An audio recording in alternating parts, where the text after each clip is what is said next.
This video is for educational purposes only and strategies that I use in my personal portfolio. Nothing in this video guarantees profits or future performance. There seems to be a disconnect or a mistake or an over-embellishment of the data that was released on Friday. And what I mean by that is the jobs report and the 172,000 jobs that were added, which inadvertently made investors want to sell, and the stock market had a very big dip on Friday. But there's something very important about the data that came out on Friday that they didn't tell you, and for whatever reason, no one mentioned it. It seems almost like lies that are intentional to kind of spook fear in the stock market. And I want to touch base on all of that in this video. But before I do, remember, no more than 5 to 10% of your portfolio in any one stock. Be safe out there. The market is risky, it's volatile, and there's no guarantees. You want to protect your capital, protect your portfolio, and any stocks that I talk about, you want to make sure they fit your own personal needs and goals before investing. Be safe out there. The market is definitely more volatile than normal at this point in time. Every headline right now is the economy is sticky, it's overheating, it's inflation ridden, we're in stagflation, all of these negative things and negative sentiments surrounding the market. But what if I told you that they're either unintentionally or intentionally lying to us, manipulating data, or just giving us data that they choose and leaving the rest out, which I guess single-handedly would be manipulation to some degree. Something is going on right now, and I want to talk about that. Let's take a look at the charts. Look at the VIX here. We have a massive critical consumer inflation data coming out this week with the CPI report, and that is the data that will truly pull back the curtain and show us exactly what is going on with prices and real state of the economy. But ahead of the report, the market is being fed skewed narratives. And what if the scary data everyone is running away from is actually presenting you with a once-in-a-lifetime opportunity to buy elite growth stocks at a massive discount? I want to pull back the curtain on a massive glitch in the recent employment data that has the market completely fooled. I'll be breaking down why smart money is quietly buying this dip, and I'm going to be giving you guys 3 potential stocks that you might want to be looking at to potentially add to your portfolio while the market is giving us this artificial pullback. What I want to touch base on right now is most important, and look at what actually happened on Friday. The mainstream media went crazy because non-farm payrolls showed that the economy added 172,000 jobs. Immediately, the algorithm-driven trading bots and retail investors freaked out, and they were thinking that a strong labor market means that the Fed can't cut rates and may potentially hike their rates. But let's look closer at the report. An eye-popping 70,000 of those jobs came entirely from one sector: leisure, hospitality, food services, and accommodations. Why the sudden massive spike? Well, because of the World Cup. Host cities across the United States have been on a massive hiring spree to prepare for the monumental influx of global tourists, security needs, and stadium operations. Now, here's the problem. The World Cup starts this month in June of 2026 and runs through July. These 70,000 plus jobs are completely temporary. They are seasonal event roles. By August or September, every single one of those soccer jobs is going to fall off a cliff and disappear from payroll data. Now, when you look at the timing, it becomes highly suspicious. This report was dropped right before the critical inflation data hits the tape this week. It feels entirely set up or intentional to stifle the markets, creating a temporary cloud of fear about a sticky inflation. It feels entirely set up to intentionally stifle the markets. Now, I'm not saying it is, but it feels like it is, creating a cloud of fear about sticky inflation labor market as we prepare for the actual consumer price numbers. When you do the math and subtract those 70,000 temporary jobs, our actual organic economic number is only about 102,000 permanent jobs. Think about that. 102,000 jobs is not an overheating inflationary economy. In fact, it's a completely normal, highly controlled, cooling labor market. It shows that the organic economy is actually pacing perfectly with what the Fed wants to see. This completely changes the economic outlook. The data isn't scary. It's heavily skewed by one-off sporting event, likely weaponized to keep the market a check ahead of the real inflation reveal, which is this week. And I'm not saying this is really happening, but this is what it seems like. Very much seems like. Now, before we look further at this data to figure out what is actually going on, I want you guys to understand how to better protect your portfolio and understand technical analysis in the stock market on a professional level. I teach my proprietary psychology, dark pool, hedge funds, and technical analysis in Discord. And these strategies I teach in Discord allow my students to become successful to make the profits that you're seeing on the screen right now. They are also the same strategies that I'll be teaching you if you join the Discord. These are the same strategies I used to grow my micro challenge account from $900 to over $9,000 and my $250,000 account to over $2.1 million.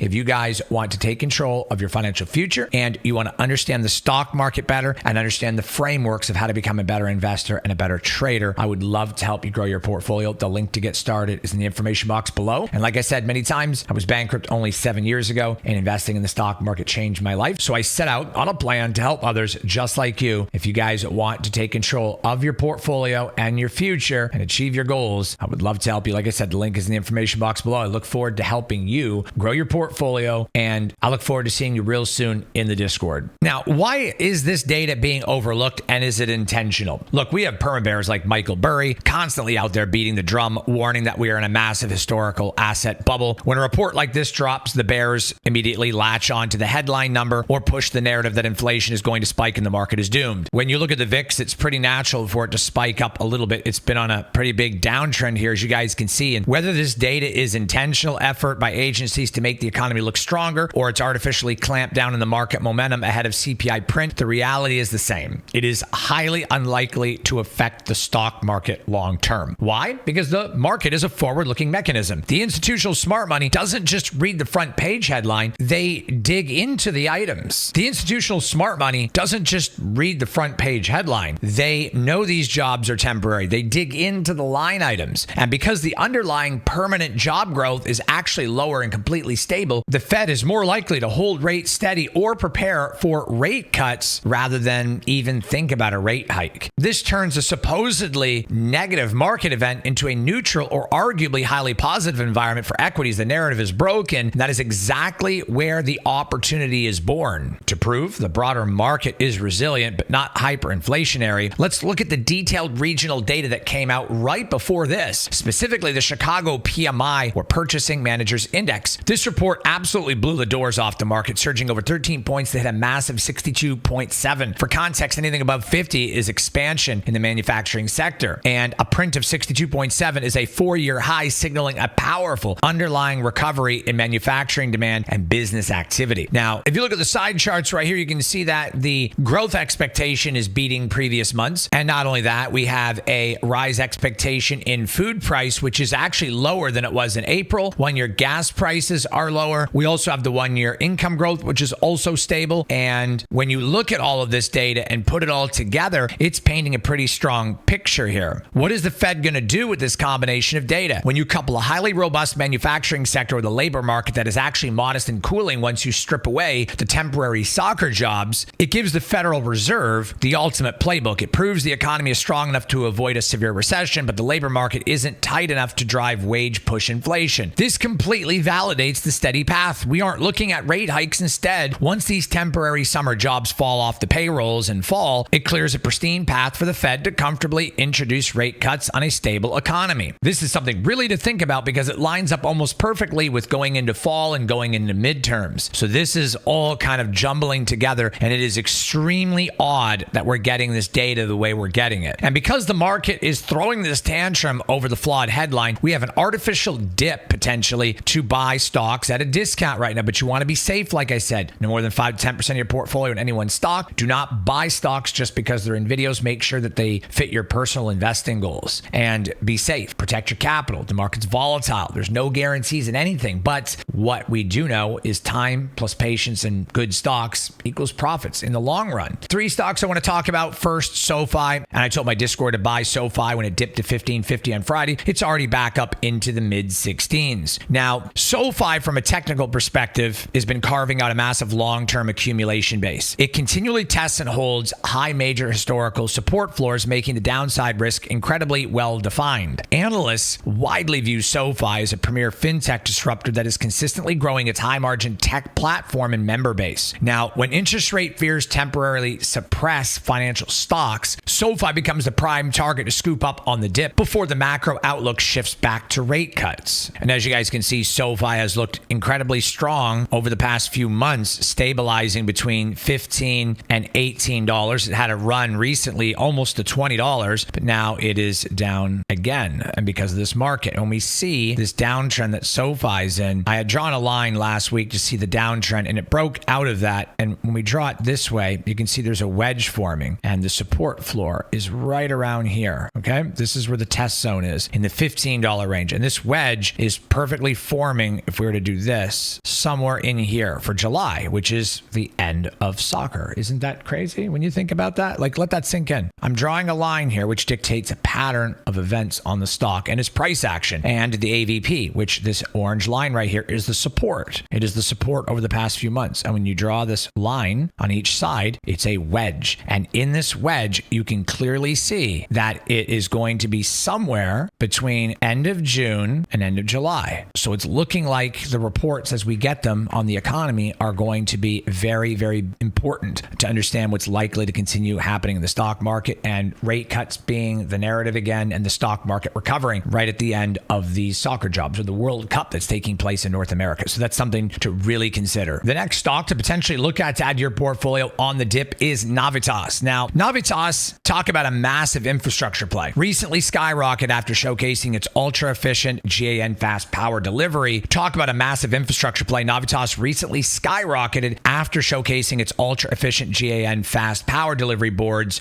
directly inside NVIDIA's MGX AI ecosystem at Computex. This stock has been an absolute high beta monster this year. Analysts have a wide range of targets on this pre-profitability growth story, and with top-tier consensus targets extending over $30 and over $50 in the next 1 to 2 years, technically it is a volatile, high-growth, high-reward asset, and buying on a broad market dip allows you to build a position in a critical hardware player right as AI data centers scale up their power requirements. Every time a company like Meta increases its capex, or Microsoft or Oracle, Navitas is going to be able to capitalize potentially on this because they are the power solution. And when you look at Navitas, you can clearly see the strength that they've held at the $24 mark. As long as it continues to hold 24 or even 23, then anywhere under that becomes an average or below average buy, below cost, meaning it's a good buy. And as long as it holds the $23 range here or $24 range, then anywhere in this area becomes a discount. So you want to watch that. Be careful. Watch this because analyst price targets going out 1 to 3 years are much higher than it is now. And based on these analyst ratings, Navitas has a lot of room to grow. So you want to be very safe, but DCA. And if you are looking to get into Navitas, or you're looking to expand more into Navitas, now would be a better time than last week because the price was higher last week. So now you have to do your due diligence and see if adding more or just adding in general fits your portfolio. But Navitas is on an absolute tear lately. It's only cooled off because of the market. Another stock to potentially look at to add to your portfolio is Palantir. Looking at the technicals, Palantir has established an incredibly strong support shelf right around the $147 level. And it has dipped right below that recently, which was right around here. And now it's on the next wave of support, which is around 131 to 133. Now, this is hitting its 100-day simple moving average with major near-term resistance sitting right around $150 to $166. Wall Street analysts maintain a highly positive outlook here, holding a consensus moderate buy rating with price targets racking up to $192 to $200 within the next 12 to 18 months as Palantir's commercial AI platform adoption is accelerating exponentially, making any macro pullback an absolute gift to long-term accumulation. Looking at Palantir, there's been a lot of selling since the 1st of June, which is pretty much the last week, and it's all around the macro data that has come out, which I feel is very manipulated here because of how well the stock market has been doing, how well the data is, and they throw us these temporary jobs for soccer. And this is kind of what they do. The market is heavily manipulated. There's all kinds of news, people speculating on the market, talking about it. But the real truth is that almost 1/3 of the jobs added were temporary. 70,000 out of 172,000 were temporary soccer jobs for the World Cup. They're not even permanent. They're only going to be here for 1 month. So when you think about that, where are the stocks going to go in the next couple of weeks as those jobs get ready to taper off as the World Cup ends? Well, it's very likely that the Feds will be discussing keeping rates steady and potentially cutting rates at some point this year, maybe early next year. But when you look at the tape, it clearly shows that the job report that came out on Friday was a little bit skewed and a little bit odd why they would include temporary jobs like that. And it really stifled the market. You have to look at the bond market as well to see that it drives bonds up. And when bonds go up, the Feds are more likely to keep rates steady. And when that happens, bonds go up even more. And when that happens, there's less investing in the stock market. This essentially is what happens. You drive bonds up, money comes out of the stock market in fear of rate hikes or holding rates steady with less potential return. And investors see it as there's no sense in investing in the stock market longer term when I can invest in something safer in bonds or in SPACs accounts, money markets, markets and make money there at a higher rate. So that's what's actually happening. When you look at Palantir, it's right at the support level of 130 to 134. If the inflation data comes out this week as slightly cooling or meets expectations, you should see somewhat of a rally or at least a sigh of relief in the market. And if we have any form of positive news out of the Iranian conflict, that will also ease tensions in the stock market. If they both happen this week, which is likely going into the World Cup, because, the Canadian Prime Minister and United States President Trump definitely doesn't want to have the World Cup over here with world tensions that are just ongoing and these jobs reports in the stock market in disarray. So with the inflation data coming out this week on Wednesday specifically, and with the World Cup starting this week as well, it's very likely we'll see a lot better news coming out later on in the week as everyone tries to make World Cup better. This is my guess. We're very likely to see inflation data slightly cooler than expected on Wednesday, which will definitely be a positive catalyst for the market, and it will likely rally upwards again. Very likely. Not a guarantee, but very likely. And if the issues in Iran have any positive news as well to be coupled with that, then that will be a driving force for the market as well. And I wouldn't be surprised if this happens. Remember I said that this week, the inflationary report is likely to be cooler than expected, and then we'll be breathing a sigh of relief. And then anything positive out of Iran will also feed the stock market as it moves back upwards, most likely after that report comes out. That's what it's feeling like is happening right now, that this was all kind of manipulated to some degree. They wanted to create some type of panic in the market with these jobs being added. I mean, that's what I feel. They knew what they were doing. They put out the jobs report with 172,000 jobs knowing that this was going to happen. And then when the inflation data comes out this week, if it's cooler than expected, which is why buying the dip on these opportunities is always important to understand. Look, the bottom line here is simple. Do not let the raw data and headlines scare you out of high conviction positions. That's what I've been teaching my students in Discord. It's what I teach you here on YouTube. The mainstream media wants you to focus on the 172,000 number. And this is because fear drives clicks. But smart money knows that once those 70,000 temporary World Cup jobs evaporates, the reality of stable, cooling economy is going to catch the market by surprise. Now, this isn't time to panic. This is a classic textbook market disconnect, a true opportunity to buy elite companies at a discount while the rest of the crowd is looking the wrong way. Do your own technical analysis, map out your own strategies, execute your own plan, and be safe out there in this macroeconomic environment. If you need help growing your portfolio, if you want to learn my dark pool, proprietary hedge fund, technical analysis, and psychological strategies for the market that has helped thousands of students grow their portfolios, as you guys can see right here, and the same strategies that I use in my own personal portfolios, the same strategies that took my small micro challenge account from 900 to over 9,000 in a year, and my smaller portfolio of 250,000 to over 2.1 million in the same time frame. If you want to prepare and learn and be ready for when the market makes its next leg up, so you're not missing out on opportunities and you're not missing out on the way to properly do this and the safe way at that, I would love to help you. The link to get started with my Discord is below. I look forward to helping you grow your portfolio and seeing you on the next upload and in the Discord real soon. Take care of yourselves. One love, fam.